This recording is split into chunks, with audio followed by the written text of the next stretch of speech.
ఈరోజు పిన్నెల్లి రామకృష్ణారెడ్డి మీద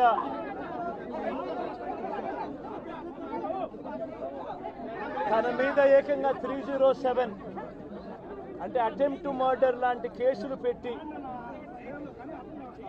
ఏ రకంగా అన్యాయంగా తనను జైల్లో నిర్బంధించడం జరుగుతూ ఉందో కూడా చూస్తూ ఉన్నాం. ఈరోజు రాష్ట్ర వ్యాప్తంగా కూడా ఇదే కార్యక్రమాలు జరుగుతూ ఉన్నాయి. రాష్ట్ర వ్యాప్తంగా కూడా కేవలం తెలుగుదేశం పార్టీకి చంద్రబాబు నాయుడు గారికి ఓటు వేయలేదు అన్న ఒకే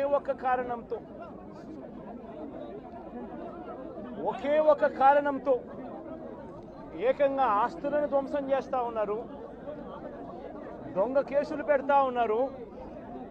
వీళ్ళే కొడతారు, మళ్ళీ వీళ్ళే అటువైపున ఉన్న వారి మీద వాళ్ళు కొట్టారు అని చెప్పి కేసులు పెడతారు.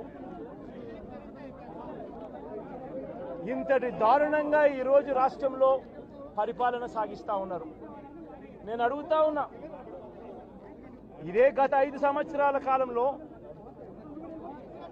వైఎస్ఆర్సీపీ పరిపాలనలో ఉండగా, వైఎస్ఆర్సీపీ ప్రభుత్వంలో ఉండగా అప్పుడు జగన్ ఏం చేశాడు?